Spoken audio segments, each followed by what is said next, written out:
Welcome back to the Gaming Tailgate Podcast. I am CDJ. JB out on assignment.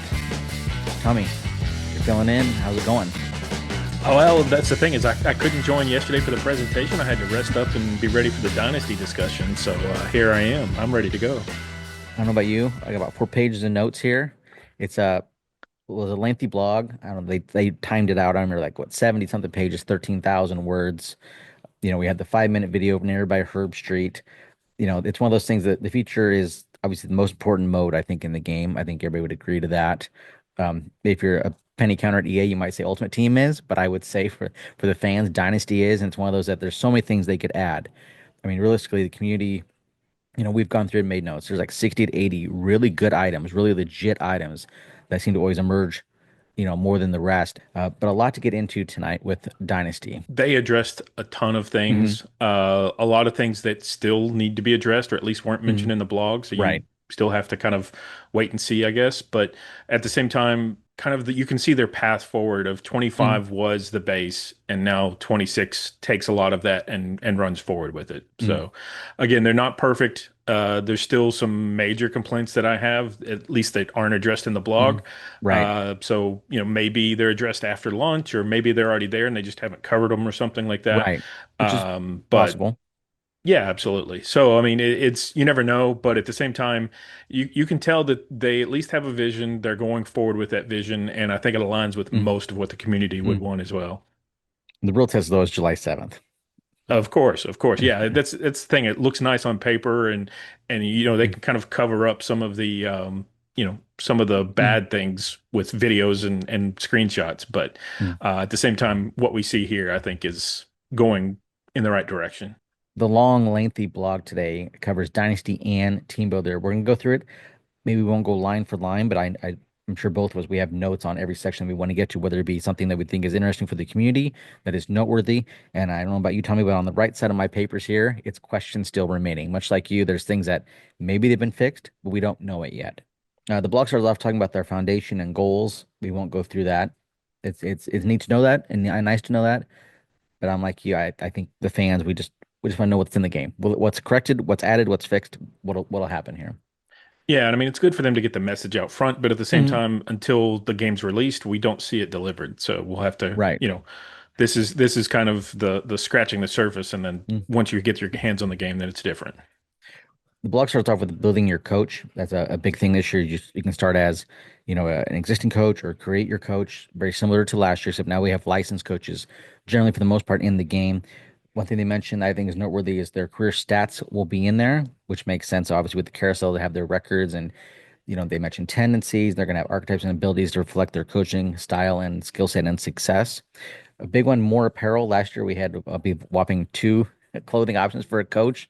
I don't know what the number is this year, but it sure seems like a heck of a lot more options. I'm curious, they didn't really cover it in the blog or the video, and I don't recall anything about it in the beta, but you can pick a shirt and shorts or shirt and pants or whatever, Mm. but it doesn't really, I don't know what you can do about a hat. I can't remember, like, can you, like Lane Kiffin has his visor, can you go with a ball cap or, Bear Bryant's hat or something like that? I don't know. It's not really addressed. So. And I don't know how this works. Does the coach adjust for weather automatically, or is if you put shorts and tank top or sleeveless like this guy, are you always wearing that in cold weather? Yeah, I'm curious as well. I'll say this, in the beta, they didn't have a way to choose different cold weather. Now, maybe they automatically put you, if you're shorts and t-shirt and it's, and you're in snow, then they put you in a parka or something like that. I don't know, but yeah, that was one of the things that I noticed is that it's not. You would want some sort of way to change it. One of the things I was noting here is that there's also a demeanor, so you can kind of whether you want your coach to become more stoic, more animated on the sideline. That'll be interesting to see, especially with real life coaches, what they've done the first time we get a hothead coach in the game. That clip goes online, goes viral somewhere, or if it happens in real life and people put the two clips together, I think it's a viral moment waiting to happen. Absolutely, yeah, yep. Coach progression, we knew some of this stuff, and not to go off tangent, to me, like a lot of these blogs and videos lately haven't hit because so much of this stuff was leaked early or just came out directly from the media attendees at the event, a month ago that I hope EA will reevaluate their strategy in the future because it feels like as someone like us hardcore fans, I don't like having any part of a movie or movie trailer leaked to me before, and that's kind of what we've had over the last 3 or 4 weeks. Yeah, I'm the guy that when a new game comes out or a movie's coming out, I won't watch any trailers. I will try to, if I already know I'm interested, I don't want to Mm-hmm. watch anything and get anything spoiled. So, yeah, obviously this we're excited for any little bit of information, so we're Mm-hmm. soaking it all up. But Mm-hmm. yeah, like you, it doesn't hit as hard because we already knew a lot of this stuff. Mm-hmm. This year, the max coach level increased from 50 to 100. That was a big community request. And even EA had noticed here that people just got there too early, that it just wasn't a wide enough or long enough. And they also mentioned that this year, what they'll do is you can advance quite a bit early, but as you go on, it's going to be harder to level up. There's also some changes to archetype, and I'll let you talk about those. It's one of those that I like they put it in the video, but personally speaking, I'm more of a learner. Like when I get my hands on the sticks, it'll make way more sense and I'll understand it. Here it just seems like they're talking finances or they're talking bookkeeping. It's like, yeah, I understand your point you're getting to, but until I'm actually in there, I'm not going to fully soak it in. I do want to mention one thing here before you forget. People wondered on those pre-orders, you get coach points for pre-ordering the game. That's 100 coach points, and they say that's in addition you can earn about 1,000 throughout your coaching career, but there is an option to turn that off if commissioners don't want anybody having any sort of leg up in their dynasty. But Tommy, these rebalanced archetypes, like I said, I know it's tough to illustrate it without a video in front of us, but do you have any thoughts or want to explain how this works for anybody who may not have caught or understood it in the video? Yeah, absolutely. And honestly, playing the beta have a little bit more insight as well. Mm-hmm. So, for example, you pick your starting archetype just like last year. Mm-hmm. If you build on that, then it you can progress that a little bit easier than you can some of the others because that's where you started. That's your skills based But skill set. exactly. But at the same time, if I remember correctly from the beta, your attributes within that archetype are now costing 8 points as a base. But if I remember correctly, it was that for no matter which archetype you were trying to increase or whatever. Mm-hmm. So it's not like it's cheaper because you started with recruiter. It's not like it's going to be 5 points, or maybe it is now. Obviously, the beta they could have Mm-hmm. changed a lot of things since Right. then. But the difference is though is so, for example, if you wanted to start with Recruiter to unlock Motivator, first of all, you have to reach level 10. You cannot unlock it at all until you reach level 10. But then to actually unlock it, it costs 20 points. So let's say you unlock Motivator next, that costs you 20 points. Then again, you can put points into it. To unlock Tactician, it costs 30 points. So the third one that you do costs 3 times as much as the original one that you unlocked. So again, that's the idea I think they have that you're you can't be a do-it-all coach. You're going to Mm-hmm. have to try to focus and start out in one area and kind of build that one area more or less. The other thing to kind of point out is yes, you can go 100 levels, but with everything costing, the cost is more expensive. In theory, you may still only be able to unlock a similar number of abilities and everything from that cost because everything's more expensive. You get to ultimately spend more points by the end of it, but in online dynasties, how likely are you to reach that lot high unless you really Mm-hmm. crank up the XP sliders for that? But then as well, if you do have a 30-year dynasty, then sure you can get to level 100, but you're still not going to unlock every single ability. So basically, they kind of want you to stay in your lane in some regards. They, like you said, they don't want you to be the jack of all trades. You can maybe have a area focus and then be kind of good at something else, but they don't want people having a maxed out skill tree with those now 100 levels. Yeah, absolutely. I mean, and that makes sense. I mean, Hmm. again, at the end of the day, it should be every player can play the game how they want to. I don't know why you have to have a max tier at all. Hmm. Why not let them get to max tier 500 or whatever and unlock literally everything if that's truly how they want to play their dynasty. But Right.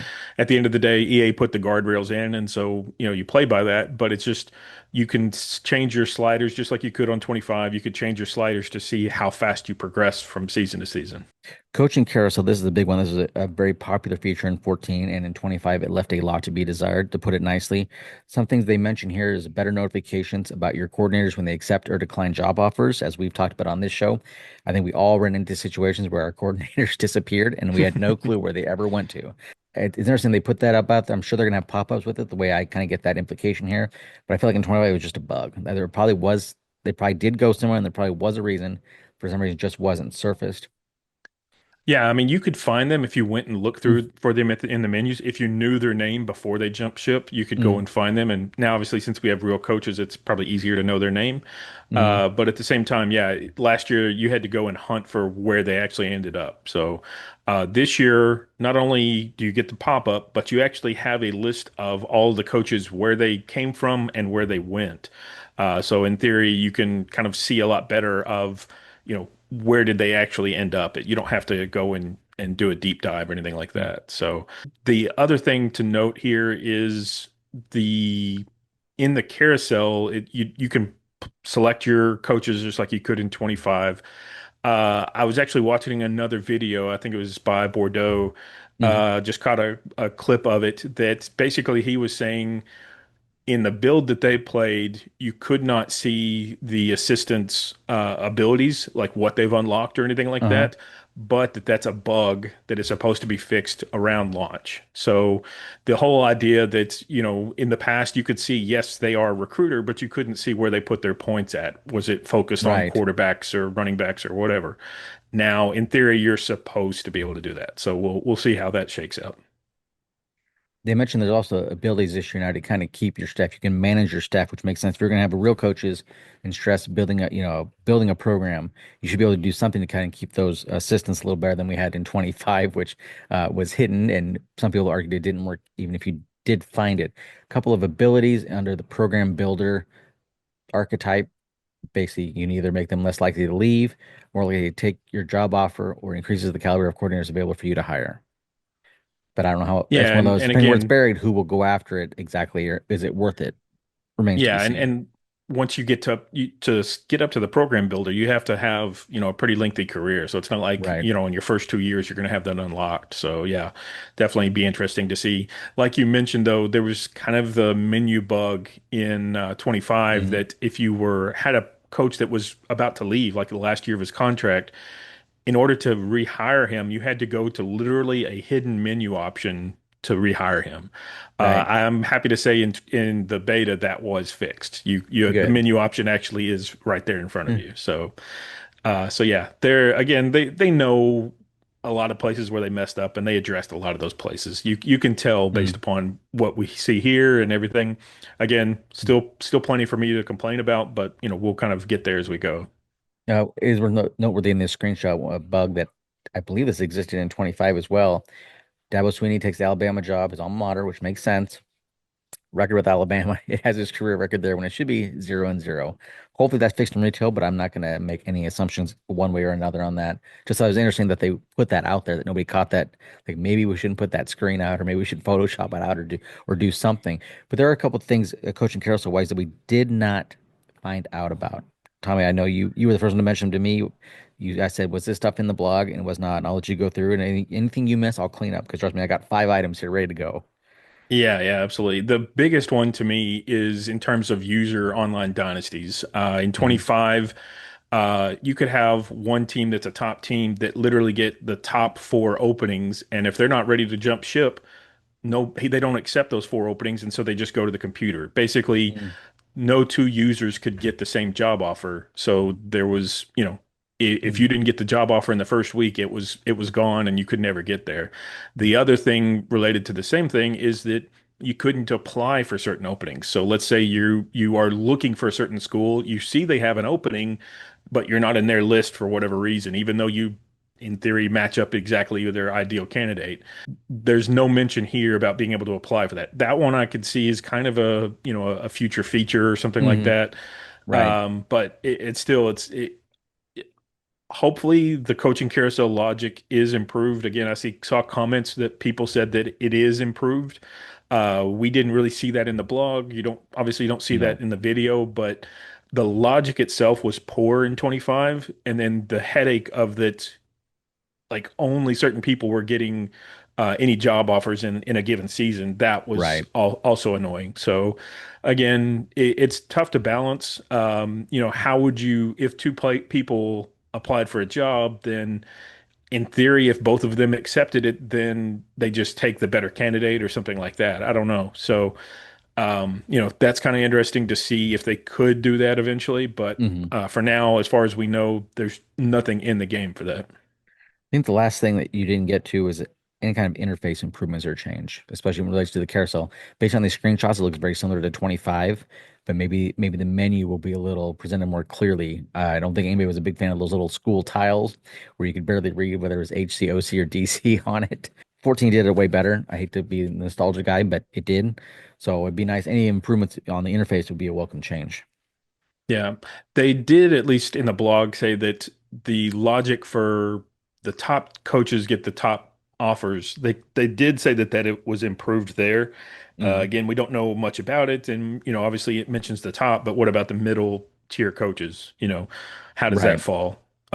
So it's one of those things that how do you get to the spot to where you are the coach that they end up hiring? Mm. If your alma mater has an opening and you just won the national championship, are they going to offer you the spot or not? Next up, the trophy room. We talked about this a little bit on yesterday's show, so I won't say too much about it unless you want to share your opinion. But it is noteworthy that one of the questions we had was under Dynasty, will there be tabs or sub filters for each dynasty? And it looks like basically there will be. Each dynasty will have its own trophy room, so you can go back and look at, okay, when I was in my dynasty where I was Steve Sarkisian, here's what I won there, and it will have, as the community asked for and hoped would be included, a score of the game, who you played. So I got to give them credit that it was in there. I think what these pictures here are better than what they shared when they teased this feature coming. I wish they had shown one of these first or with it, but that improved the value of it drastically getting that information today. Yeah, definitely. Like you, I was kind of I didn't think there was much value in what they were showing before, but now at least it's better. The other thing that I think they go on to show in other screenshots is the history of the dynasty so that you can see who has won the national championships or the different awards from year to year. That may Mhm. be just in the video. I can't remember, but basically you can see who won the national championship for your dynasty in a given year or Yep. what who won uh, Conference the or the conference or any of the new awards that they have in there, Mhm. that kind of thing. So, speaking of conference, it was actually interesting in the beta. I was going through and looking at Arkansas State. Arkansas State had a number of Sun Belt Conference titles, Mhm. but then as well, if I scrolled far enough down, I went back to the 70s and found their Southland Conference title. So not only is it the or active conferences today, but then also historical conferences are in there. Which is that's really cool. Yeah, absolutely. The transfer portal, this is one of the biggest areas of feedback. People wanted to see this better and different. We got some information. We still didn't get word on everything. According to the blog, about 2,000 players will enter the portal. In the video, they mentioned up to 3,500, which makes sense because they have a setting you can go in and pick how many players enter the portal each year, how many players will leave your team. So that'll make it perhaps a bit more realistic. They mentioned here that the star ratings they assigned to transfer prospects are now a little different. Previously, they were based on their overall, whereas now it's influenced by their position and class here. The example they give is an 85 overall freshman will have a higher star rating than, say, an overall 85 overall senior guard. Yeah, I mean that's a huge difference. Obviously, you want to Hmm. sign that young quarterback, Hmm. whereas a senior guard, you're only going to get 1 year out of him in theory. So yeah, that's and then as well in the video and screenshots, they show that there's actually 5-star transfer portal recruits, whereas last year I never saw any. I don't know that they actually ever existed or not, but yeah, at least now you can kind of go after those really top tier players, and you can see here even Archie Manning is set to transfer here. He's in the portal after the first year. So definitely, it looks like it should be more challenging, more competitive, and depending upon how you set your sliders, you may be rebuilding your team almost every year. So that's that kind of again presents that additional challenge. And something that's changed here from the beta leaks to now, that need is getting smaller. We don't have the full, I noticed the full need word there, and that's what the N icon means. I'll be honest, in a couple videos or when I was watching the video earlier, looking at screenshots, it was away from this screen and that N was there, and I thought that meant no. Because it's interesting here. Quizzy pointed this out to me. He noticed in the video, they happened to be at the time showing Nebraska with the portal, and everyone is grayed out, much like the issue we had in 25. What's interesting here now with Alabama, that we don't know the date of the builds, what may have changed, but it looks like Alabama has the option to go after or pursue about half of this top 10. maybe a little more. So I don't know if that's something related to the teams, but I have a feeling or concern question. Can't people really wanted to be able to go after anybody in the portal they wanted, even if it was a waste of time? They at least wanted more options, if not after everyone, to at least throw their name in that, hat in the ring. I don't know if we're getting there exactly. No, I would almost guarantee we're not. I will say at least it's even for the top players, it's Mm-hmm. top eight, whereas last year they started at top five. So, you at least have three more spots to be able to get into that list. But yeah, definitely it's I would bet, and I don't recall from the beta, I Mm-hmm. don't think I looked at it close enough, but I would bet that it still has the limited options. Like you're not going to be able to jump in and sign or give points to the 5-star recruit right out Mm-hmm. of the gate unless he's truly interested Right. in you. But hopefully it's more than 25 because 25 was a bit Y- ridiculous for some users who, like in our Dynasty, said, I can't go after anybody. Yeah, exactly. The best I can get is a 2-star. So yeah, Right. yeah. The other thing here on this screenshot that a lot of people were asking for, I gave it as feedback in the beta. There's nowhere on this screen to indicate, have you scouted this player before? It's to me, that's a very big oversight. And that goes with recruiting as Um, well. yeah, exactly. I Yeah. mean, that's the So it's thing two is areas where it that, needs to be. yeah, exactly. If I've scouted him and for some reason he's not on my list, there's a reason for that. I don't Hmm. want to add him back to my list just to see if I've scouted him before or not. So, Right. yeah, to me that's got to be something that they add. Hopefully, it's something they can add in a future patch or something like that. But yeah, right now that's pretty annoying to have to add him. Oh, I've already scouted Hmm. him, and then go back and remove him. Deal breakers. This is a big one when they added in dynamic deal breakers. This is something that we kind of talked about it behind the scenes today. We were confused about a few things. I think we figured it out. Some things we have heard from EA kind of, through interviews and through articles leading up to this. I was under the impression initially that all these players had playing time as a number one deal breaker, but I get the impression that they never call it this, but it's a secondary factor for a lot of players this year. Is that how you take it? First off, everyone has a deal breaker, so that's how there's more players in the portal because you can theoretically fail that and they want to leave. And then for a lot of players, playing time is also considered. Yeah, the like you said, everybody has a deal breaker, but that deal breaker is not everybody's at B minus. They Hmm. could start at, C minus in theory or something like that. They just want to make sure that it's at least, relatively close enough to what they want or whatever. But as they get better and as they improve and as they in theory would get more offers to transfer out, then that deal breaker can increase. That's where the dynamic part Hmm. comes in, is that they care more about that as they get further on in their career. So if you recruited them and they initially you're very low on them, so you better hope that either over time you build up that category, let's say conference prestige or whatever. Hmm. Um, you build that up over time so that you can kind of keep pace with them, or otherwise they might transfer. And then, like you said, the playing time deal breaker, basically, I think between the blog and listening to the video from Kirk, it is basically a secondary deal breaker for all of the top players, especially Hmm. if they're top, and then as well if they're particularly a quarterback, they'll Hmm. consider playing time much more important. Uh, and it's not just based upon their overall now. Now Oh. it's based more upon the number of snaps they get and Mm. everything. So you could, in theory, start your fourth best running back and give him, 100 carries a year or whatever it is, and in theory he would care more about playing time. And but if you don't play that number two running back, then he may transfer out.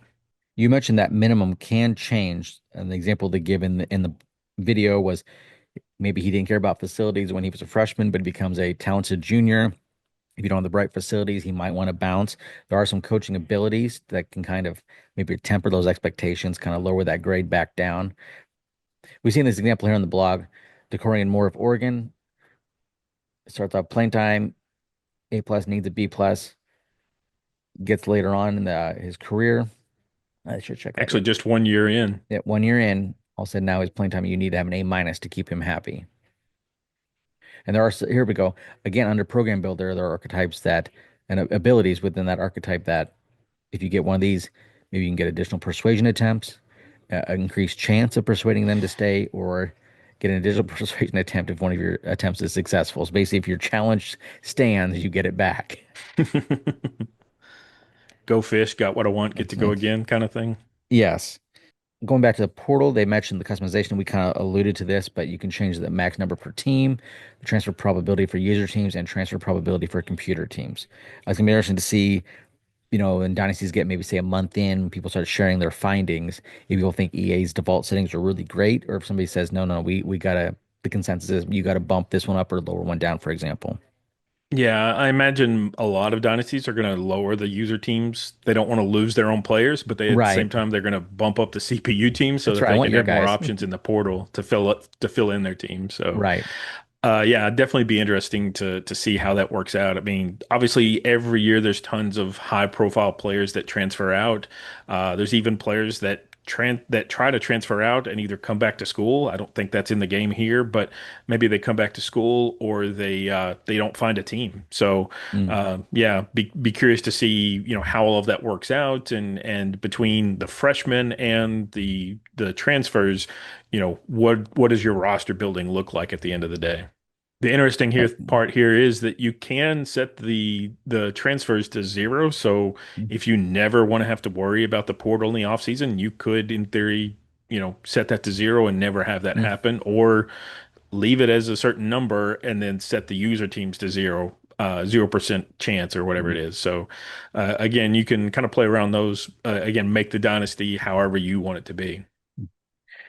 My school, they talk about how they have revamped the grades, kind of, I don't know, widened or lowered the scale. I don't know what the right terminology is a big one that they fixed is pro potential. This was one that I know I got hurt by it, and Donnie said everybody gets hurt by it, especially when you build a program up. Previously, they said it estimated the ability to produce NFL talent based on the current roster. Now it's based on a school's historical draft result over the past 4 seasons by position. So that way you can track who goes in. They show Ohio State, number of first round picks the last 4 years at receiver, five. So they really are the wide receiver you. So that's a very welcome addition as someone who had gotten burned by that in the past. Yeah, definitely. The only thing is that it will also slow you down a little bit as a small school because Hmm. until you get those players to actually go to the NFL, then you're not going to get credit for, pro potential, so to speak. Obviously, Right. it's realistic, but at the same time, if you're getting everyone transfer out for pro potential and you never get anybody going into the draft because of Mm. that, then that's. It's a But at vicious the same cycle. time, yeah, it's a vicious cycle, but it's realistic. Mm. The other thing that you kind of mentioned is that there's fewer top teams at certain ratings. So, for example, you've got here five A+ schools at pro potential for receiver, um, but it kind of spreads out. There's more C- and D+ schools this year than there were last year, for example. To Hmm. me, it's kind of like in years past, we've had ratings, the speed stretch, so to speak, to where there's fewer fast players than you normally would see. You have more, 80 over 80 speed players than you do 95 speed players. And so I think that's kind of what they're doing here as well, which to me, that's a welcome thing. If you get really good at that one trait, then you want to have kind of a big gap over those smaller schools. So it's to me, I think that's a big thing. Playing style, they mentioned that players will now be looking at team level stats versus just say some individual stats like they had last year. I know in our dynasty, we had people saying that it was tough because they had people who want to leave and it didn't really make sense why. Like, for example, if your defense was great, but you weren't great at interceptions for some reason, then they thought, well, I'm leaving. Well, in reality, it might not be the case necessarily. Here they mentioned they're going to look at, especially on defense, looking at team level stats like average passing yards allowed or rushing yards allowed per game, which makes a lot more sense. Yeah, no, I completely agree. It's kind of a delicate balance. I mean, for Mm. example, the only thing is I would want it to be somewhat relative to positions. So, for Mm. example, as a tight end, yes, the team is throwing for 4,000 yards a year, but tight ends are only catching five passes total on the season. You know, Right. in as it was last year, you're still going to be able to recruit that tight end, even though he never actually catches a pass, sort of thing. So, again, I wish it was a little bit position specific, but at the same time, I understand you don't want to spam certain positions or something like that. And also, I think it depends on your quarter length too. If you don't play a lot of quarters, you're going to have low numbers there. And Yeah, so that absolutely. could be interesting how that gets skewed either way, or if people play longer quarters, that They gets you as they well. they never have to worry about it, sort of thing. Yeah, Right. exactly. They mentioned a new location-based recruiting, and this is something we talked about in private earlier. We'll talk about it first. What they wanted to do was they wanted to make visits cost more hours at least, if the recruit is from far away. And the example they give here is Texas goes after this halfback Nick Marshall.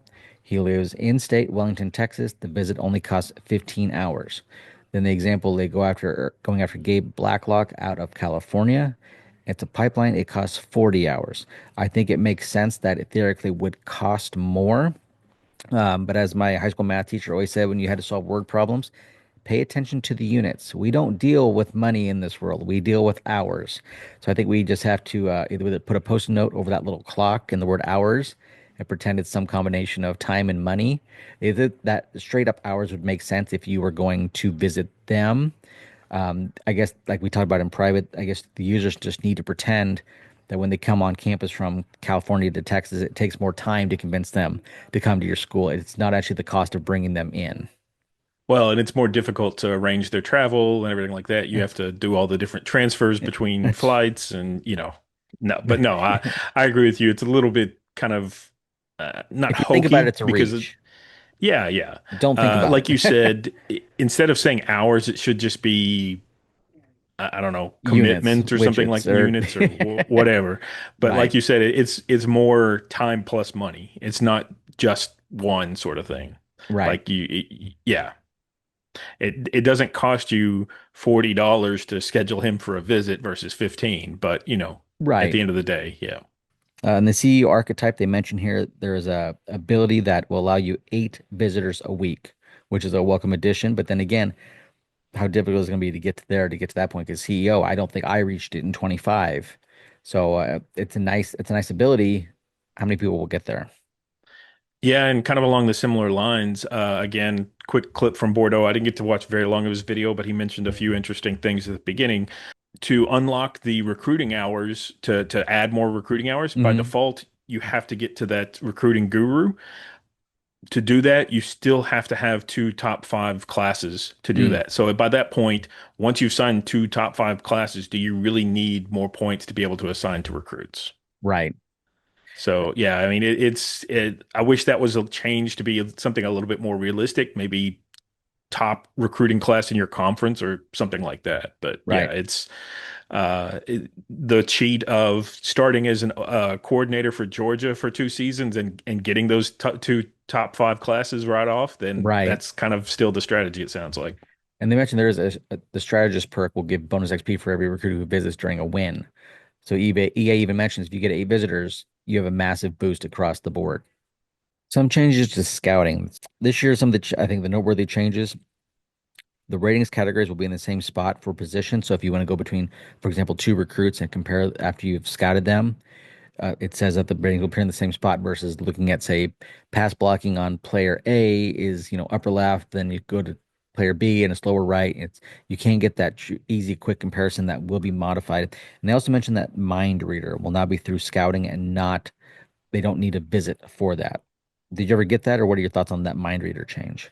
Yeah, no, I never unlocked it because I thought it was pointless. I mean, a lot of times you didn't even need visits Mm-hmm. for some of your top players, and then as well, by that point, you've committed so many points to them that are you going to give up on them if they're a impact trait or something like that? Mm-hmm. So yeah, now that you can unlock it during scouting, that to me that's a lot better. You can decide, oh yeah, he's top for me because he has epic uh the development trait. So yeah, Mm-hmm. it's definitely a lot better there. It may be actually worthwhile to go that route. Here's an example of it. Recruiting battles. We saw this in the Dynasty Tees picture that EA put out. If I understand this correctly, Tommy, we get that fancy graphic that you've entered a recruiting battle when it's 2 schools are very, very close at the end. When you get inside the top 3 stage, if it's a 2-man race, it becomes a recruiting battle. The way I understand it, there's a new threshold. So basically, it widens out how many points it will now take for that commit. So you get another chance to maybe pour on more points. I would have to think by that point, most people probably are putting max points, but maybe not. What are your thoughts on recruiting battles? It sounds like an intense new thing, but then when I read it, it sounds like it just kind of it's basically the equivalent of the recruit saying, I need another week or two to think about this. And that, or, show me the money, show me the love, show me the hours, show me the, as we talk about, show me the currency. Show me the units. Yeah, Yeah. show me the widgets. But yeah, no, it is like you said. It's basically that they kind of extend their recruiting another week or two. The Mm. only thing I'll say is that's nice about that is that in the past, if you scheduled your visit at the right time, you could max them out just barely ahead of who you were competing against, and so you sign them without the other school getting a chance to have a visit. So if you have a visit now, if you have a visit in week 6 and your opponent has a visit in week 7, in theory, they're going to have a chance to get to have that visit and therefore be able to actually have a head-to-head battle on that. So it does come down more to points and how well do you line up to that player. Let's talk about some other recruiting things that may have not got mentioned. Tommy, the pipeline system. This is something that seemed like there was a pretty big community request about for that to be changed, be a little bit more dynamic than it was. I know we posted or discussed about some good community and personal ideas on the show in the past about it. As of right now, I didn't hear any change about that, so I'm guessing it's the same. Are you of the same mindset?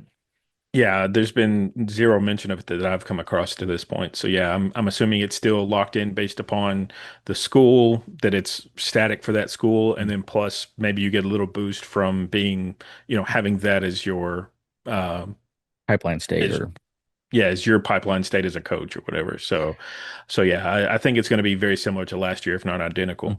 Negative recruiting. That was a big community request. I don't think there's any reason to think that got added. Decommits. I don't think there's that will exist beyond what we had last year. Perhaps if you fall with the recruit. I don't know if they have a dynamic deal breaker as well. I would guess not, but that would be kind of interesting if they changed their mind mid recruiting process and dropped you. And we haven't heard of. Somebody did Yep. mention previously, it's not in there as far as we're aware, Mm. but an interesting idea is the ability for dynamic ratings. So a 3-star, he starts out as a 3-star at the beginning of the season, but as the recruiting season goes on, he has a great high school senior year, so now he's a 4-star, for example. Right. And in that case, yeah, his deal breaker should change or something like that. Mm. Again, that's not in the game so far as far as we're aware, and I can't imagine EA wouldn't mention that. But yeah, something like that in the future would definitely be a nice addition. And we don't know if And with self. that, as I say, with that, you could have the decommits and stuff like that. Mm. One of the things in relation to recruiting that they talked about is the ability to sway, that now it kind of gives you a little bit better Mm. idea. And in theory, that's how it worked on 25. It just was never 100% clear that it kind of gives you a not a percentage, but it kind of gives you an indicator that if you have two of these unlocked and you're trying to unlock the third, you're going to be more likely than if you have none of them unlocked. So to me, that's going to make sway a lot more valuable than it was last year, to where let's say you match up with two of them really, really well, and that third one is an F, then now you can say, well, hey, what about this pitch guy? Mm. Did you use Sway much in 25? I did not. I used it a little bit, but it Mm. seemed so unsuccessful that Right. I didn't use it very much. Even when I did match the two pitches, it didn't seem very successful. Mm. So hopefully it's a little bit better in 26. Obviously, it can't be overblown, but at the same time, you know, in real life, these are teenagers. They're going to change their mind at the drop of a hat. So, Right. for an influential coach to be able to sway them, it makes a lot of sense. Are you worried that the recruiting meta might be the same in 25 as in 20 or 26 as in 25? I mean, I know there's some changes, but at the same time, the core seems the same. I'm not saying I'm predicting this. I'm not saying I think it will be. I'm just asking. My concern is, do you think the meta might be the same? I mean, I have different ideas on what the meta may be. I will Mm. say that my strategy on NCAA 14 was exactly the same strategy on college football 25. Basically, have your top 7, 10, 12 targets, Yep. max out their points all you can. Yep. And, if you have some stragglers, give them 5, 10 points and that's it. Hmm. But at the end of the day, focus on the top players you want. Go after them. Once you have a decision one way or another, drop them as soon as you know for sure, and move on to the next guy, sort of thing. And in 25, there was always still plenty of 4 stars Too and many. 3 stars, especially that Mm. even middle of the season had no contact at that point. Mm. I agree with you. The meta for me was there, and then as soon as they got to the top five, you make sure you do that hard sell, because by then you should have the pitches unlocked, and then Yep. then you could do this the sell maxing from there. I don't say it became easy, but I mean, you ran. If you have a prestigious enough program, you were in the race for almost every player you wanted if you didn't get them. outright. Yeah, absolutely. I'm Yeah, I mean hoping it's it different there's this year, but I'm worried it may not be. it's formulaic for sure. Hmm. Just like, 25 was, 14 was, and every iteration before that, there's a Right. formula to it. Once you kind of figure out the formula, it's you just follow that formula sort of Hmm. thing. And there's guys in 25 that did a lot of kind of the mathematician side of things. There's a guy, Max plays Yep. CFB, that I mean, he He's good at was, it. yeah, he was great at it. He was kind of one of the ones that first kind of did put all the math to it to where you almost knew exactly what you were supposed to be doing. And if you didn't do that, then you're not going to sign the player sort of thing. Right. So Right. if you are interested in that and you're in a competitive online dynasty, I encourage you to follow him and kind of watch his videos. I'm sure he's going to do the same thing for 26. Mm-hmm. But if you're playing an offline dynasty and want to kind of have a little bit of unknown there, then yeah, I would say follow him, but don't actually watch his Yeah. videos. Right. Recruit generation. They mentioned that now each recruiting class will have about 4,100 players. They've bumped it up to they say to provide a deeper and more varied pool of talent. They said now it would be rare for truly elite prospects. Yes, they still exist, but not as common as in 25. They mentioned that certain positions will have a heavier emphasis on exposure, quarterbacks, running backs, receivers, cornerbacks, and edge players. And they mentioned that players will be a little lighter weight-wise in recruiting, but will gain weight once they get to college. And also they added a lean body type to kind of get that point across for not only the realism of matching what players look like in real life, but I get the perception that they might start lean and go to something else as they progress. I know the gaining weight I think was mentioned maybe later on, but I thought it was worth mentioning here with this recruit generation. Yeah, for sure. And I think you also see it in the video as well. You see the +3 or whatever next to the weight Mhm. in the offseason progression. I will say in the beta that I saw, it was small increments. They weren't putting on 30 pounds if you move them from a receiver to tight end or something like that. Right. It was still small increments. So, um, you know, I would like to see if you move a guy to a heavier position, like if you move him from DN to D tackle, that he does put on a little bit extra weight, but then Mhm. maybe he also gets a little slower, for example, or something like that. I know that too many people, and to each their own, play the game how you want to, but too many people thought that the way to play the game or the only right way to play the game was to move your 99 speed receiver to tight end and just throw it to him every game. To me, I'm an old school guy. To me, that's super cheese, and I couldn't Right. imagine ever encouraging anyone to do that. So that's where I would want that, put on some extra weight, drop 10 speed or something like that. I get the perception that maybe if these ratings are spread out more, that maybe we won't have all the 90 plus speed on every skill position. It was not difficult in a dynasty to get every running back and receiver with 90 speed, 90 plus acceleration. Hopefully that's rectified. Can they lose weight? Do we know that? Like if you want to shift a linebacker, say to a safety, I know sometimes in real life you keep them the same, but there's just theoretically that a guy is maybe undersized at linebacker, you move him to safety. Can they lose weight? I'm guessing no, but I think it's a valid question. Yeah, I think it's a valid question. Like you, I'm guessing no as well. I haven't seen anything about that. Mm-hmm. In theory, they're still going to put on weight because, as you Mm-hmm. get older, just especially going from 18 to 22, 23, you're going to add more weight in general anyways. But at the same time, yeah, I haven't seen anything about losing weight at all, but it would make sense. If you're playing leaner at a different position, then it would make Mm-hmm. sense that way. I suppose, like you And said, like, you got access to the state of the art food and nutrition and weightlifting. You probably can't help but gain weight is probably their logic. right, right. Yeah, and it does make sense. So, And there's no, but like you said, the in 25, it was definitely a speed arm race. Mhm. Basically, you would sign that 99 receiver, so your opponents had to go and try to sign a 95, 99 speed cornerback to try to uh, match up. And so it was definitely who could sign the fastest players the quickest so mm, that they could compete and kind of have an edge advantage there. So yeah, hopefully it is more spread out, that there are very few of those 99 speed players, maybe one or two at all in a given season or something. mm, And by that I mean across all rosters, not in recruiting class, but I'm talking about across all right. rosters. There should be very few of them. So hopefully, that kind of translates and there is a rating stretch, kind of like they've talked about doing in the past, especially with Madden, but hopefully here we see that translate. Don't mention what the one of the big community requests was, like you said, gaining weight was a big request, but also more variance in gear. People wanted, the hair coming out of the helmet. They wanted some of the gear to be not tied to so much to positions because some people had figured out that, linebackers only had certain equipment, presets. They don't mention that here, but I hope that's something with recruit and player generation that got added. Recruiting quality of life. This is something that I know, Tommy, we had a document behind the scenes that had about, I don't know, throughout the game, quality of life by 30 to 40 items. I think a good number of those got hit, but they do mention some here. One being right off the bat, the team needs at the top. I think this is very handy. I know we talked in the past that I don't think any of the three of us were big fans of the team needs because we did not like the preset roster requirement per position. And I think it was broke in terms of how it calculated or added players at each position was broke on that. But at least some of this now is at the top, which will be handier and more convenient. You don't have to go look at that. Maybe you don't have to pull up your spreadsheet that you have made. Like I know you have one. I have my own to track my roster to see what I need. Maybe now we can maybe don't always need that open when recruiting. We can look at this. Yeah, I mean it's nice to have, like you said, Mm, I would almost want to be able to customize hmm what actually I want, be able to look at my roster and say, oh, I've got four seniors this year, so I need to really sign four receivers or something like that. mm, Um, but at the same time, maybe you have a deep class of juniors behind them, so maybe it's less important or something like that.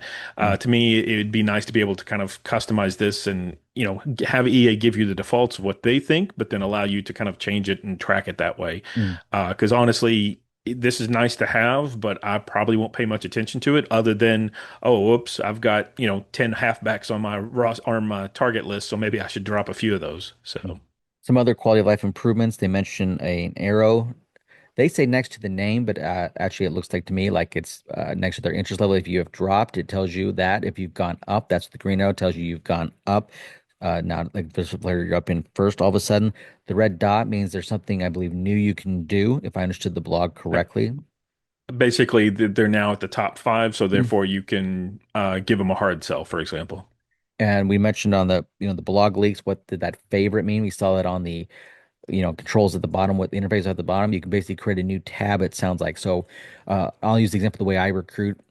If I need, let's say I need, we'll just use the team, go over here on the team needs. Let's say I needed two quarterbacks and two halfbacks. What I do is I will add two, find two quarterbacks, find two halfbacks, maybe more. And then when I go in by position, I will, remember which one I wanted after I've scouted them, after I looked at the ratings, and then kind of sort them on this main page. So the one I want is always at the top by position, but that wasn't the most handy because I'm going between position to the any tab back and forth, not really convenient. Whereas now I can just put a star next to, okay, if this is say I need a right edge, that's the one I want to remember. If this is the halfback I want, I can favorite him with a star. Easy to remember. That way I know on the next week on the advance, those are the players I need to look at first versus okay, which one was the one I want? And instead of going by position, I can just look at this screen and be done with it. Yeah, no, I'm the same way exactly like you. I'll add, three, four Mm, people at a position, scout them all and find a favorite and go after them. My little trick in mm, 25 was to just give them 5 points. And so that differentiate them from the other three sort of thing so that I right. can then move them to the top of the list. But yeah, this favorite is now, nice to have because then hmm you can favorite them for any reason. If they're one of your targets or if they're a guy that you want to look at later or something like that, however you decide to mm, use it, it's something that you can use to track it and sort it a little bit. It is just another filter just on the L2 button that's hmm just at the top, like you can do by position, but now you can also filter to show just your favorites. And also, they've added more filters when you search for players. That I didn't really do that much because I didn't like the filters they had. But you can now filter by max star rating, minimum pipeline level, and recruiting stage. One thing we don't know about is how they handle athletes. I always thought that was kind of convoluted in 25. That sometimes it was easy to forget about them, especially when you got to say, for example, I believe position changes. You had to remember to look for them. Oh, they were on the entire roster, but not on their own athlete tab, like they were in 14, which kind of seems backwards. I will say again from the beta, I don't think this is breaking news or anything like that, but the athletes did have their own tab and position changes now. Nice. Uh, they only showed passing attributes for their ratings. Hopefully that's something Mhm. that they can fix. Right. You'd still need to see, defensive back attributes or something like that. So for example, if you have a bunch of athletes that you're trying to decide are they a corner or quarterback or receiver or whatever, Hmm. you're still probably going to have to use the all players and sort it by athlete for that. But again, it's Right. something they can easily fix. Again, the beta build was not the final build. Hopefully, it's something if it's not there now, they can patch it in later. Because yeah, it's you do have your own page for just athletes, but you need to Mhm. have those different abilities for each of them. Player progression. Some things here that stood out to me, and tell me if you see anything else. Speak up. Skill group levels. Before you only had the 10 dashes that you could theoretically level up, and now there are 20. EA says this is to allow for a more gradual and natural progression. The dev trait is now a bigger role in off-season progression, which I think is welcome. You can gain weight in the off-season, which we talked about, and athletic facilities rating will increase the amount of progression. Yeah, again, that going from 10 to 20, I think is a nice change. It allows, instead of a huge jump, they can gradually jump. Instead of jumping 10 speed in the off season, they can jump 2 or 3 speed, for example, or Mm. something like that. So yeah, it's a small change, but it's a nice welcome change. Physical abilities. What some of the interesting things here is that in 25, all physical abilities required a single attribute level to unlock the next tier. Now there are some that might require two attribute ratings to upgrade them. They give the example of Platinum Shifty now requires a 97 change of direction and 96 acceleration for a wide receiver. They say that these added thresholds make top tier abilities even rarer, further increasing player differentiation, which is great. They mentioned that the dev trait can go up in the offseason if the player has a great season, which I is a welcome addition. I don't know about you, but there's a lot of players on my roster that it seems like it's that second or third guy has a great year and he kind of stays a schlub. So it'd be nice now that he can progress. Yeah, and it's based upon ratings or excuse me, stats as well. So if he has a great statistical year, then in theory he's more likely to increase his dev trait on a year. But yeah, I mean, I know that was my go-to was that look at the dev trait. If they have a normal dev trait, then they're getting cut the next offseason sort of Mm. thing. So I mean, this now you have a more reason to keep them on and be able to progress them year over year. The other thing, like you just mentioned, the requirement for two different traits to be able to jump up in different attributes. Hmm. Um, if I remember correctly, and don't quote me on this, but I believe it to be the case, that actually changes depending upon the tier. So, for example, silver might be speed and acceleration, whereas platinum is change of direction and acceleration, or something like that. Could it be where silver is Again, just one and then platinum is two as well? Could that be a possibility? exactly. If I remember correctly, that Mhm. sounds right. Yes. Don't quote me on that. EA may have changed it, or I may have had a fever dream or something like that. But yeah, I'm pretty sure it worked that way. If that dev trait would go up in the off season, you'll get notified on your training results screen. And we get an example of that down here. Dev trait Yeah, I up. mean, I don't like that this is just a big splash screen on this. So I mean, I I guess it's agree. nice, but it's such an empty screen that you know, I'm not sure. I would rather have just a list of who went up, sort of thing, instead of Yeah. having if 5 players go up, you got 5 different splash screens come up on at different times. So And that's just me, but no, I agree. And I think part of it is I don't like how they're inconsistent. We had the picture of Timmy Chang earlier, taking the OC job at Arizona State, and it spells out his whole name here. For these players, especially when you get to all the fictional players, I think they need to put the position and full name here. You've got plenty of room, and you did it for the coach in that other example. I know I probably should have said this in the presentation podcast yesterday, but EA in college football, in my opinion, is they're very inconsistent with how they present names and information that they need to get a 10 commandments established of what we should try to do, where we should try to do it. It's very hit and miss. To me, you don't want a small abbreviation here. Like you said, you got the real estate, make the most of it.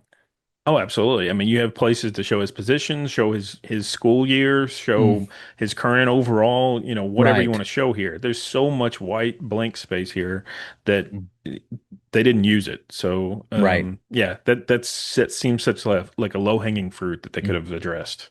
They also get more info on the trading results, which was a big community request tonight to see all this versus just I believe in the past you got what the coach bonus maybe showed, but you didn't actually get your actual real training results here.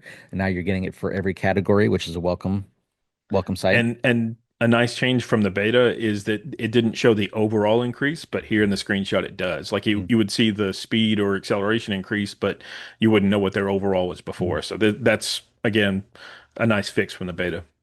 Two questions before we get to the next big talking point here. One, do we know if transfers get an increase in the off season? That was a big one that in real life, a lot of players are generally on campus in that summer, at least the transfers, and they couldn't get a boost last year. Will they in 26? I will say yes, they do. Good. I like that. Keep giving me good answers. And since we're on the talking about abilities and attributes and archetypes, do we know this was a big complaint, and I have not seen anybody ask this yet or answer this yet. When you go to importing the base roster into a dynasty this year, will they keep their base attributes and base archetypes, or will it get all funky and weird like we had with Ash, Genty was your example a few weeks ago where he loses some of his archetype and some of his abilities on that Dynasty import that he wasn't the same guy play now versus Dynasty. And I believe Travis Hunter might have been the same way. Yeah, my expectation is that yes, they will, and that's an assumption. No, like you said, nobody has said anything about it. EA never even addressed it last year, so obviously they're not going to comment on something that they don't Right. want you to know was an issue. Right. But I think part of it was that last year you did have those mixed archetype players, Mm, but in the Dynasty you only had one archetype for them to fit in. So Ashton Genty is more of a receiving bruiser type back. mm, There was no way for him to be a receiving back and a bruiser in terms of archetype. Whereas now this year they've expanded all those different archetypes. I think they said there's like seven different archetypes mm. just for receiver. Right. So yeah, my assumption is that they did that specifically for those edge cases like that.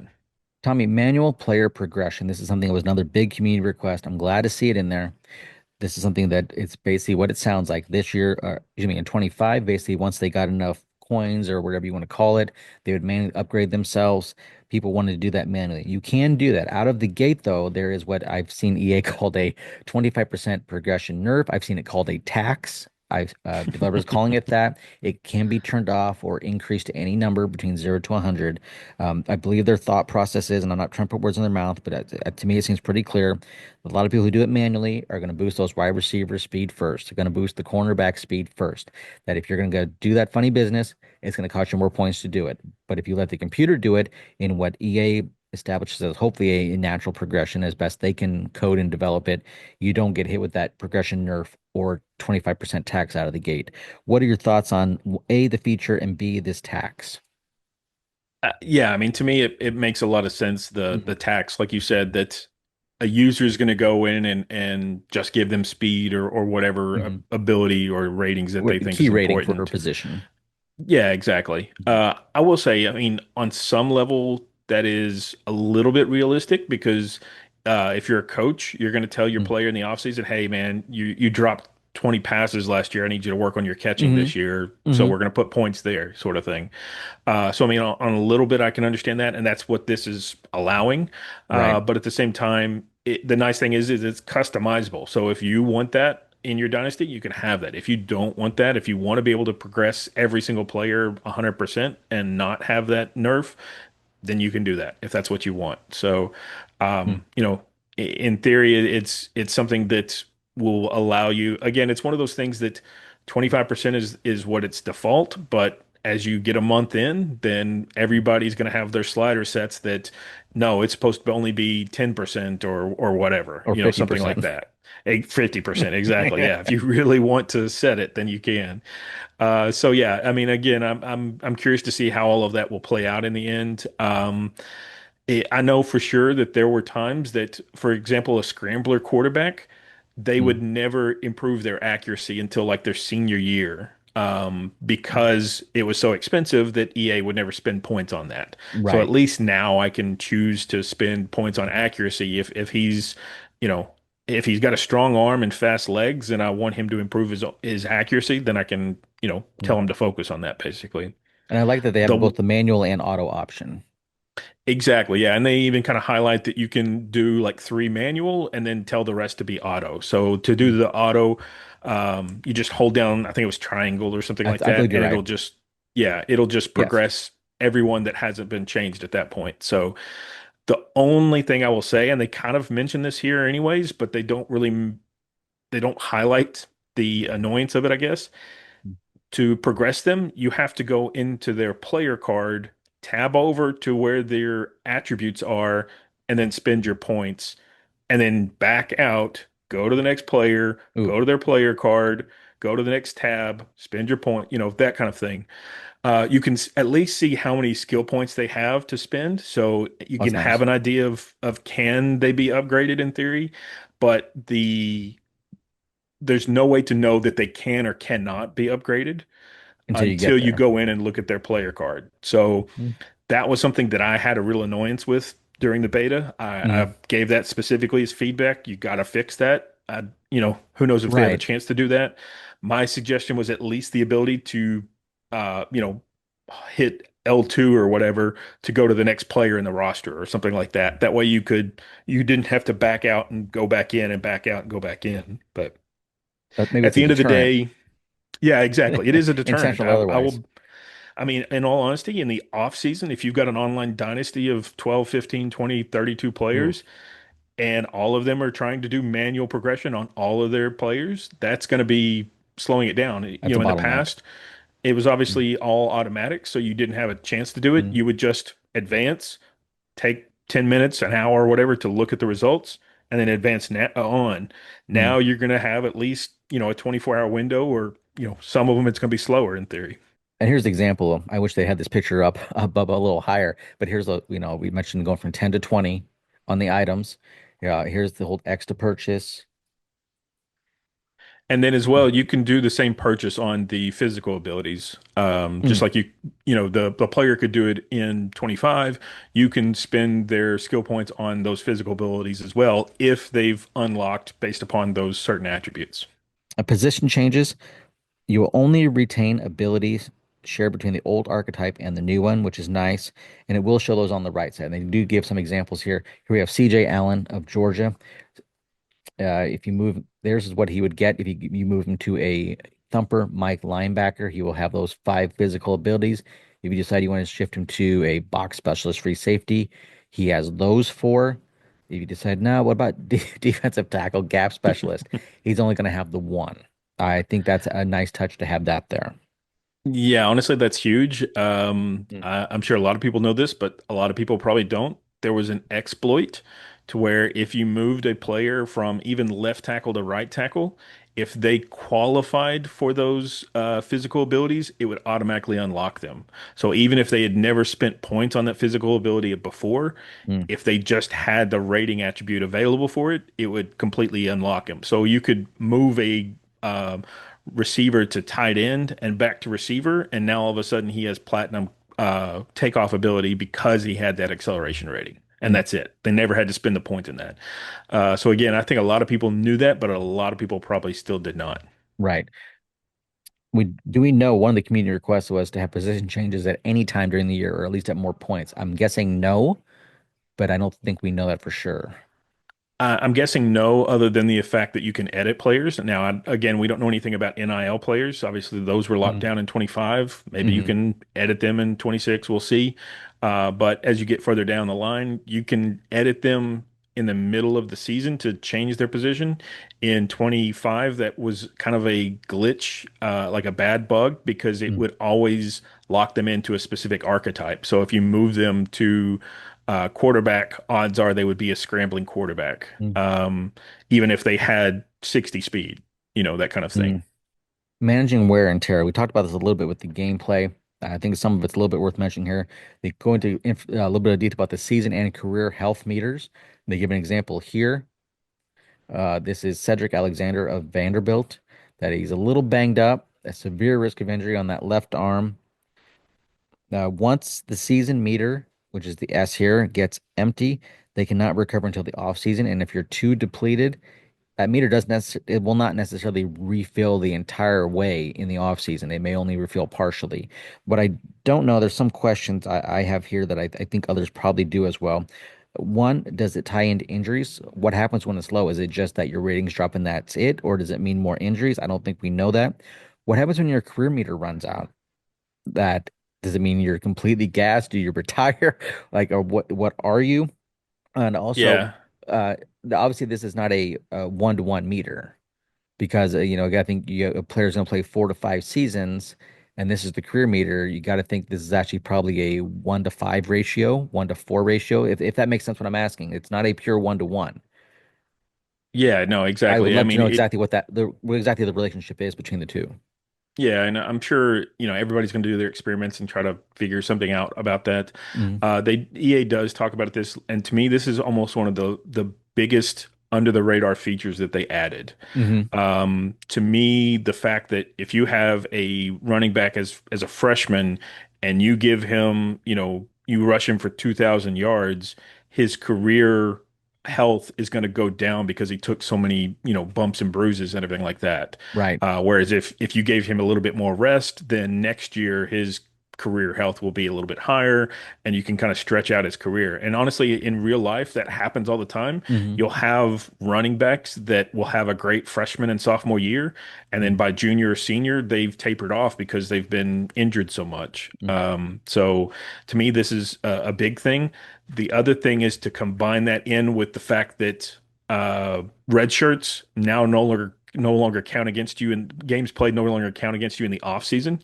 So now with roster management and load management, you have a reason to play those true freshmen, for example, play their 4 games during the regular season. You can play them in the postseason all you want, doesn't count against you. But then if you have a running back that's getting dinged up, you have the decision. Do you continue to feed him the ball so that you can try to stay in the Heisman race?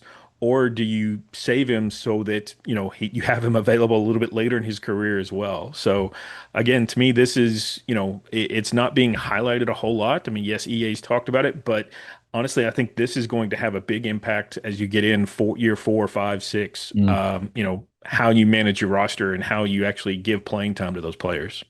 Do we know if the career can be rejuvenated in any way? They don't say that, but based upon what they said is if you get really low in a season, then their career health will be lower the next season. So it starts like you can't start if you have a really negative season, then you can't Mm. start at 100% for their career the next season. So in theory, as their career health drops, it can never be replenished. Now, obviously, maybe in the offseason it replenishes a little bit, but it's not going to Mm. replenish to 100% in theory. Some other things they mentioned, and I think we knew this before, but there's also an auto sub setting, which we talked about. We saw that on the gameplay, so I won't go into that again. There's also a custom settings, and you get to determine basically the impact of all these different hits. That's gonna be, like I said, the first month's gonna be a lot of fun of reading everybody's tuning expertise and thoughts, and that does bring up another question that we don't know. Did EA remove the computer auto subs? If you don't remember, when 25 launched, the game was smart enough, like at least attempted to, blowouts with sub players in or out. People didn't like that, and they said, "No, I want the option, not you." So EA said, "Fine," which is great. They patched in where you could manually make subs, but the problem is they still left in the code to automatically pull your players. I would hope that they completely remove that code because now, if you want users to go in and set, for example, your sub in and out points, I wouldn't think you'd want the computer overriding that with it's a blowout. Because some people might want, for example, that grinded out wear and tear sub strategy, which is to, keep players on the field as long as possible. So I'm interested to see if that's happening. And to go to your career point here, before the show started, Hardcore Gamer put out a interview with Scott O'Gallagher that I believe was taken at that college football media event last month. Very good question. He asked Scott, he said, if that career meter gets low enough and you import your player into Madden, does that mean he has a lower career meter in Madden? And Scott's answer was, you need to ask them tomorrow, which means ask the Madden team at that press event. I never I did not find out what the answer was yet. But since his answer wasn't, hey, that's just a college feature, that lends me to thinking that maybe that does carry over to some extent. I wouldn't write it in stone. But since his answer wasn't a no, I would say there's a chance that there could be some carryover. Right. And the only thing to remember there is that it's only Road to Glory and Yes. the, Superstar. Madden star superstar position. Yeah. Mm, So it's not like you can import, or at least EA's not talked about it. You couldn't in 25. I'm assuming it's the same for 26. You can't export and import full roster sets. So, right. so yeah, in theory for Road to Glory, they would do that because it's a Makes sense. fairly straightforward, yeah, thing to do. But yeah. The only other thing I did want to touch on is you mentioned the computer automatically subbing out your starters, for example. Yes.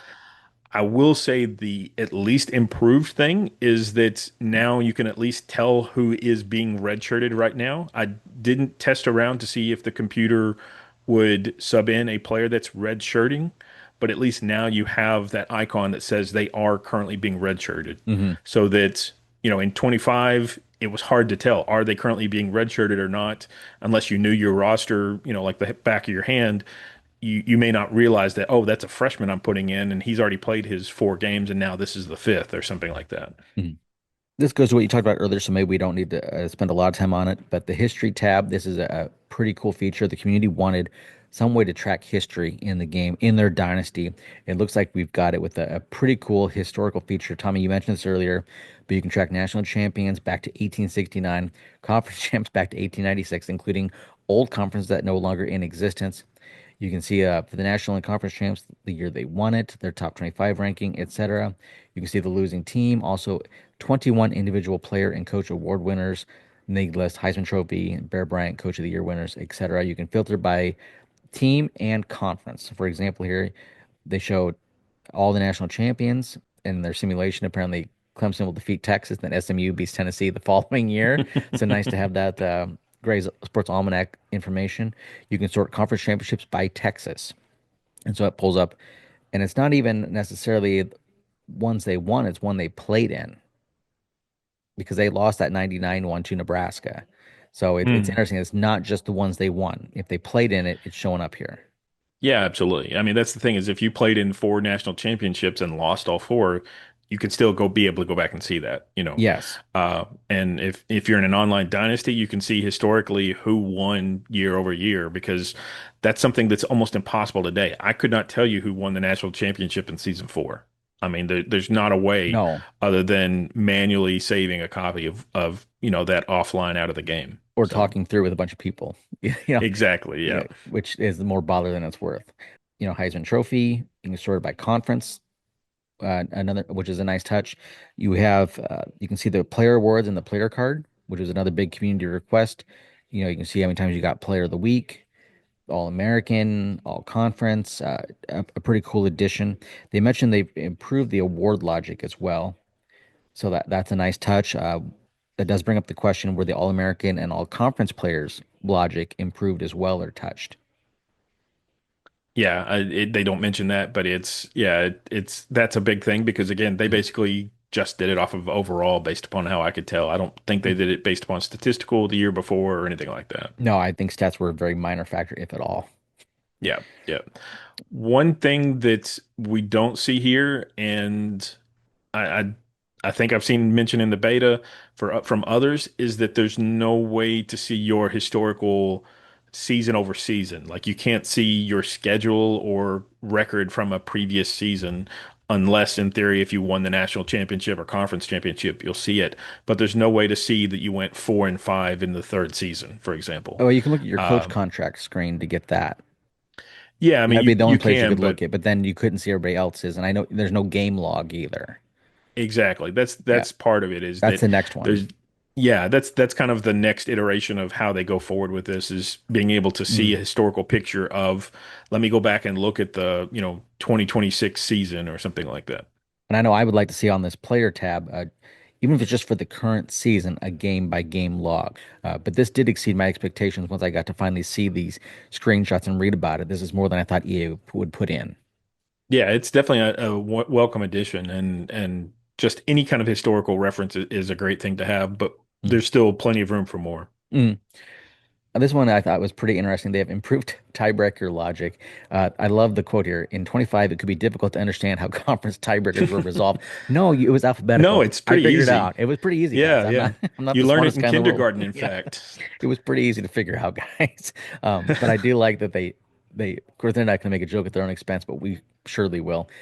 Head to head between the tied teams, if they didn't play each other or head to head doesn't resolve it, they use team records as common conference opponents, and if they're still tied, they use the CFP ranking. So that's a nice start. I don't know how that ties in with every conference because I thought some had different ones than others, but I have not had a chance to sit down and look at, say, ACC or SEC tiebreaker to see how this compares. Yeah, I mean, I agree. I don't know what each individual conference, they all have a little bit different. So, Right. I don't think this is going to line up 1-to-1 for all of them, but to me, this makes sense to use even It's for way all of better. them. Because yeah, for the Conference USA, you're not going to have anybody ranked for the national championship, the playoffs or whatever. You're not going to have, Mm. the number 100 team ranked in real life. Whereas in the game, they can use that logic to rank them. Right. So yeah, to me that's a very welcome addition.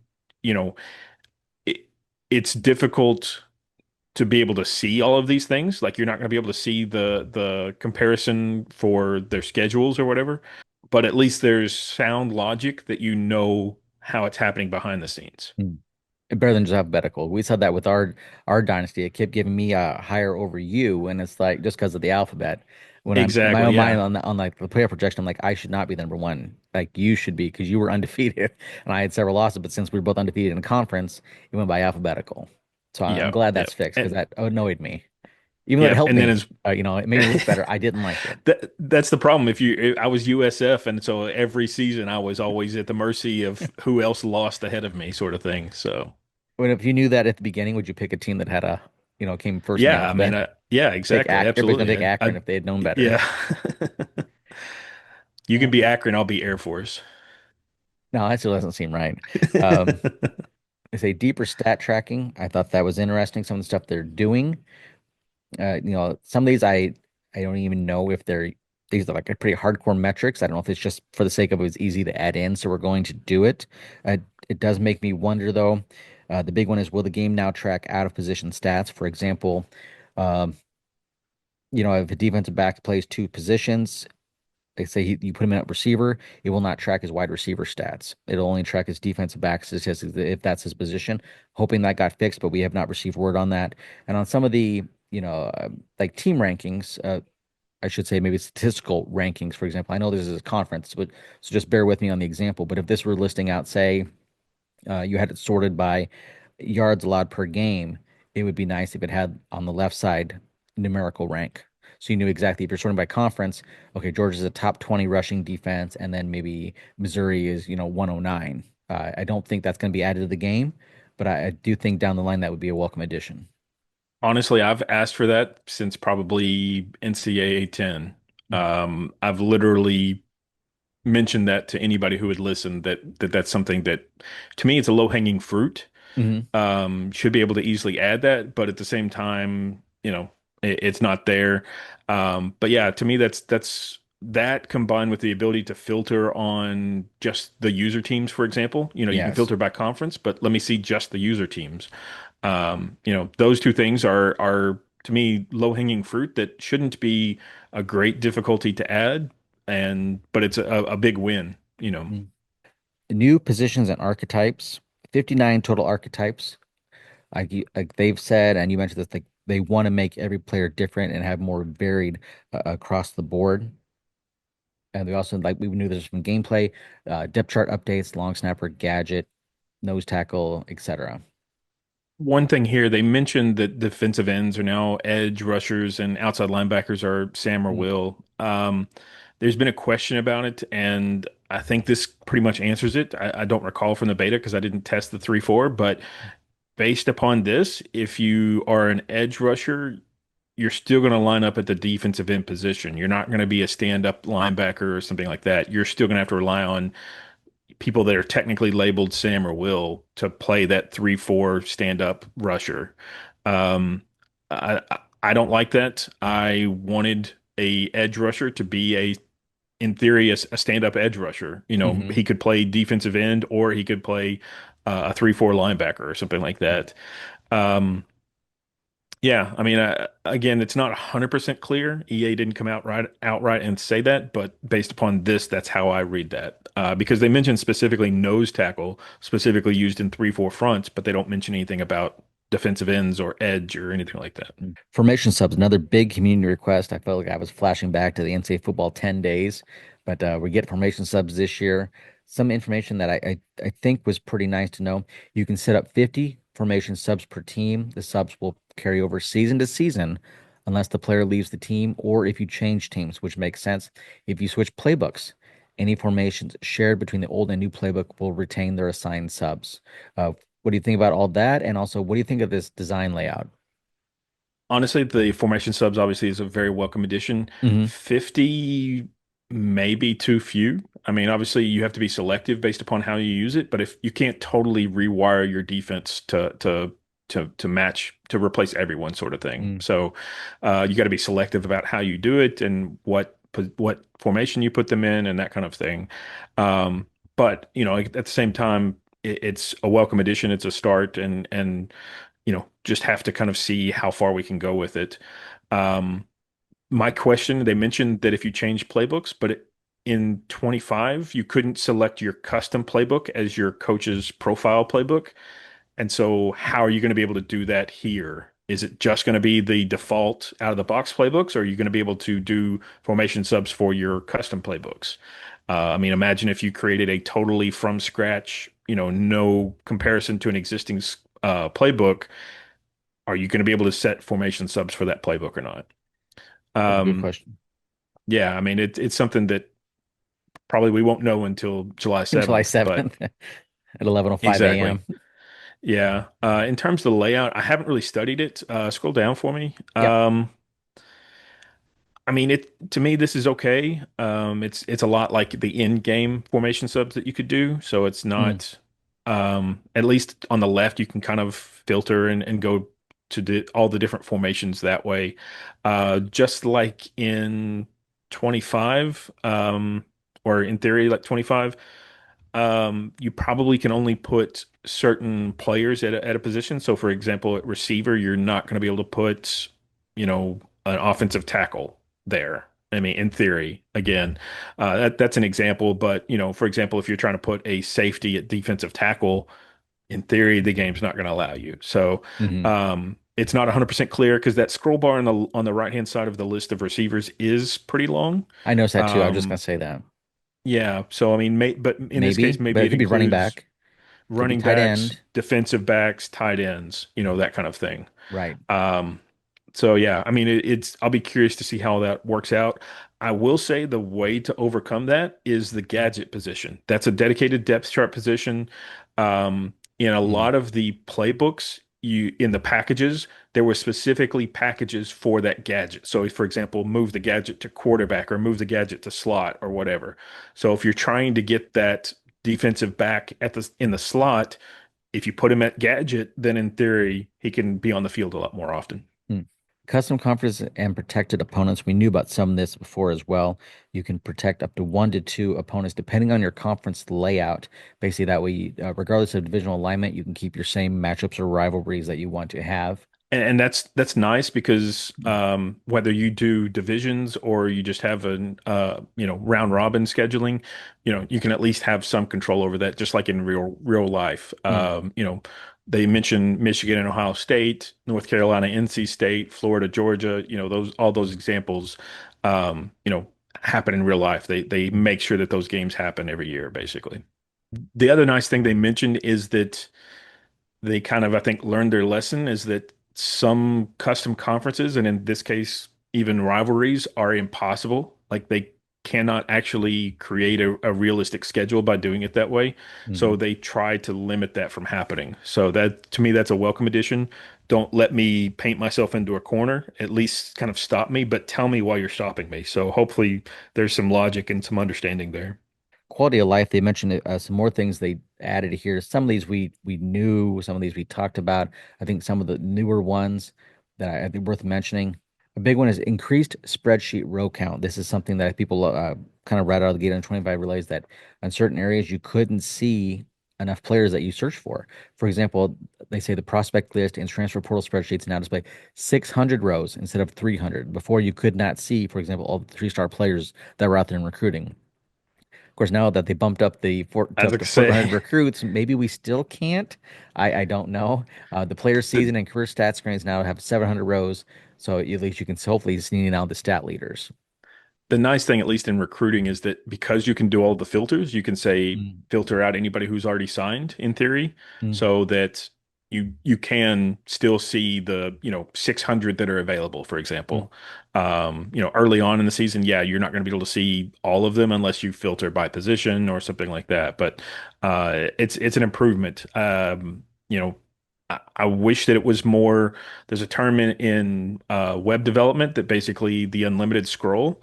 Hmm. In an example is if you have a really long list, it's not going to load the entire list. It's just going to load more as you scroll further down. So, I mean, in theory, EA could implement something like that here as well, but at the same time, it's an improvement, I'll say. Super Sim tempo adjustments, and they spelled adjustments wrong. Teams who run up-tempo style of play will now have an increased number of snaps during their game, better reflecting their style of play. And if you remember last year in 25, Tommy, there were times in the blogs and when talked, but EA talked about it, they kind of conflated Super Sim and regular simming. So I don't know. This may not mean the Super Sim that we had in the past with the big screen on the board, which still exists. I think they're talking about when you simulate, because I know that's a big one that Steeler fan, for example, has wondered about. Is the sim logic improved? I mean, I don't know. I don't know what EA is trying to get out here because they conflate sim and super sim. So maybe some of that's been addressed. I don't know. Yeah, to me, this is more related to quick sim, not super sim. Hmm. Super sim is where you can kind of watch the screen go. Hmm. It takes, let's say, 5 minutes to super sim an entire game or however long it was. I don't Hmm. remember. Whereas quick sim is, it takes 10 seconds for a game or something like that. That's what it uses to advance to the next week. So, yeah, I think they're confusing the two here, and they probably need to work on making that more clear, Hmm. their terminology. And, I don't know if it's because some of these are new developers that didn't ever really mess with Super Sim or something like that. Obviously, we're talking about a game that's been around for a very long time. Hmm. It's entirely possible that some of the developers today have never played the old NCAA series, and so they don't know. And I'm not faulting them Right. for that. I'm just saying it's a It's the fact of reality of the life. situation. Or if they played it, Exactly. they were a young kid. They weren't into like we were, Exactly. where we knew what sim meant versus super sim. They were two vastly different things. Yeah, absolutely.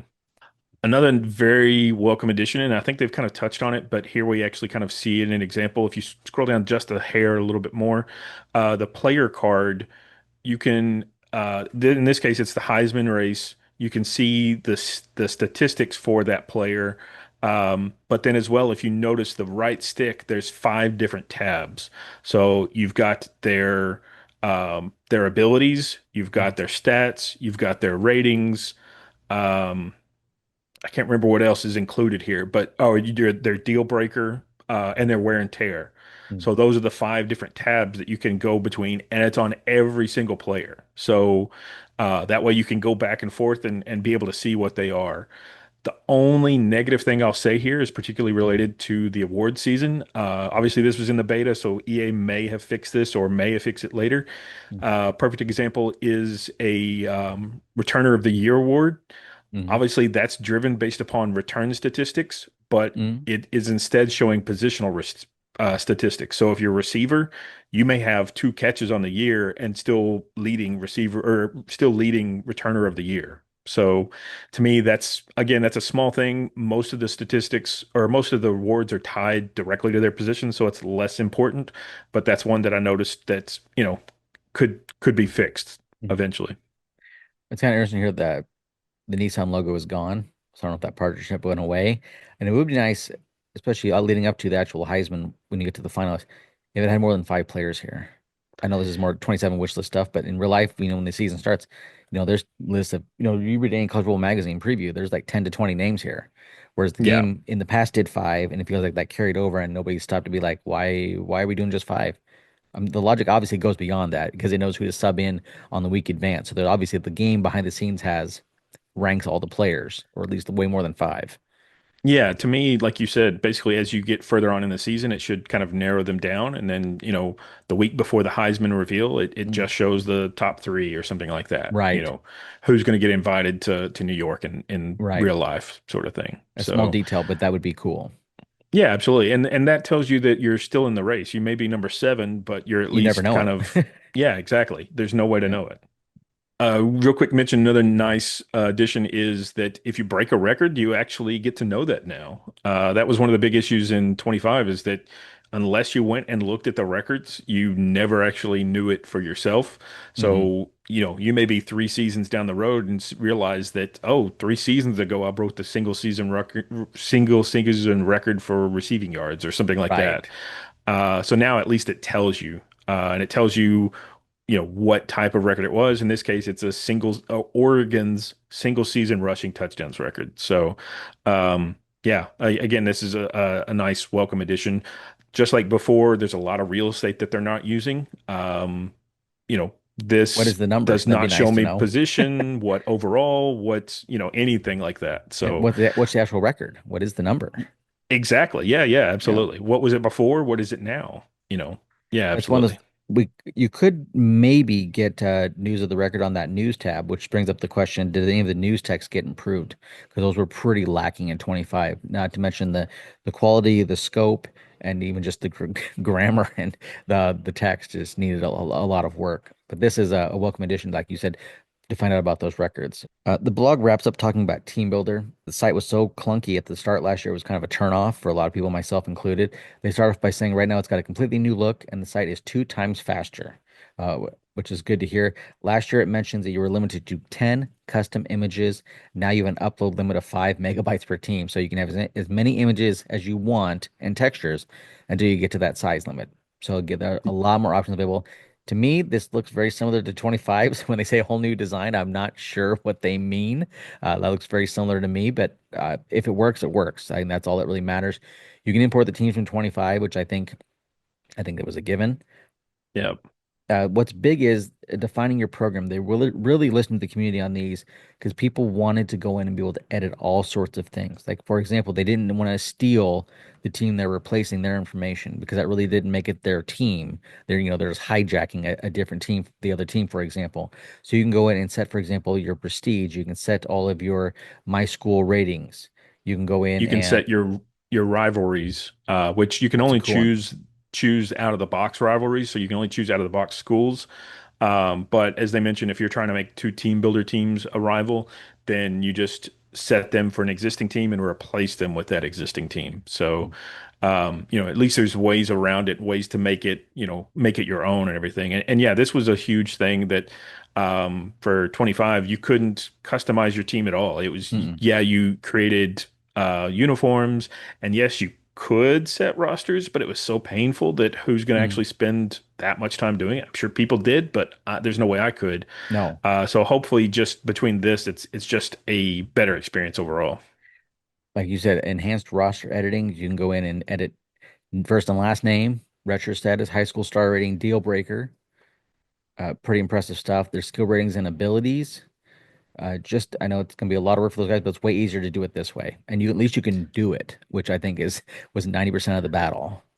Something I would love to have is the ability to have like a CSV, like almost like an Excel spreadsheet, to be able Hmm. to edit it offline and then import that into it so that you could have all of these different things and be able to edit more quickly than maybe the UI allows for here. They've added 3 generic stadiums and a high school stadium to give you more flexibility. All the generics they say are small to medium sized and do not feature any team branding. So that's a welcome addition because who wants to play in a stadium that's full of a school's graphics? Pipelines, you can go in and set those as well. So they really gave a lot of customization and a lot of editing. As you mentioned here, the rivalries, not only can you pick or create up a rival, you can put in historical information. The first year it was played, the all-time record, who won the last matchup and scored the last game. Again, Yeah, it's really did pretty a good job well with it. the same things that would be for any other team like in the Mhm. game. You can now set just about all of those same features and settings for those teams. So that to me that's a huge addition. And the presentation blog, revealed that you can import high school teams for use in Road to Glory. So it's one of those you can really do a lot with it.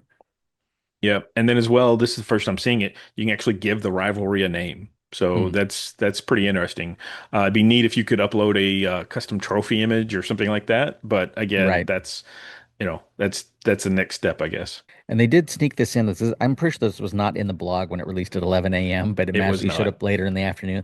Toughest places to play. I did not compare it to 25, the real version of 25, not the one they marketed, the one that came out You around the mean start of the Texas season. A&M is not number one this year? Yeah, it's weird how that happened. If you say create a dynasty right now, they won't be number one in 25 either.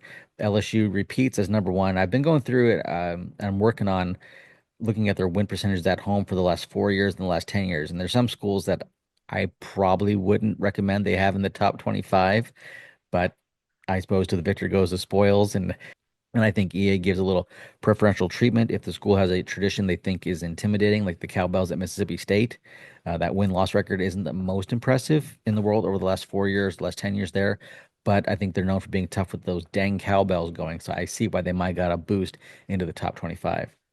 Yeah, I mean, something somebody mentioned, and obviously a lot of people know this, but Notre Dame being in the top 25, yet they've lost to what, four G5 teams in the past few years or something like that. So, I mean, is it that tough? I mean, yeah, it's historic and it's pageantry and all that stuff, but yeah, yeah, well, that's one of those that it's a debatable thing, but that's always going to be the case.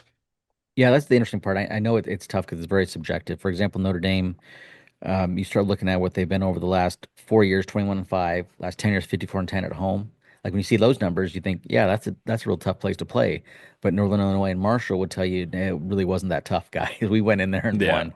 So that is a yeah. tough one. And to wrap up the show, EA has announced, I have not seen a date, but the next deep dive, and we speculated they might put this together, Road to Glory and Madden Superstar mode. Obviously, that was the big thing with when we had the game reveal. It was, for the MVP bundle, it was just two games together, the Road to Glory and the Superstar. They pushed that. Got to think that's probably their big marketing push now leading up to release. They want people to get that MVP bundle, so they're going to announce the tie over, how those two modes tie together. Yeah, I mean, it's definitely it's one of those things that they're trying to market a lot, and it'll be interesting to see how all of that ties in, and you know, will that encourage people to buy both games? I mean, I know I've pre-ordered college football, have no plans to buy Madden, but at the same time, it's going to encourage somebody to buy Madden that may have not bought it before. With that, we'll wrap up this edition of the Gaming Tailgate Podcast. We'll be back soon when news drops. It looks like it's going to be that Road to Glory and Superstar mode. For On Assignment JB and for Tommy, I'm CDJ. Everyone, thank you for watching and listening to this edition of the Gaming Tailgate Podcast.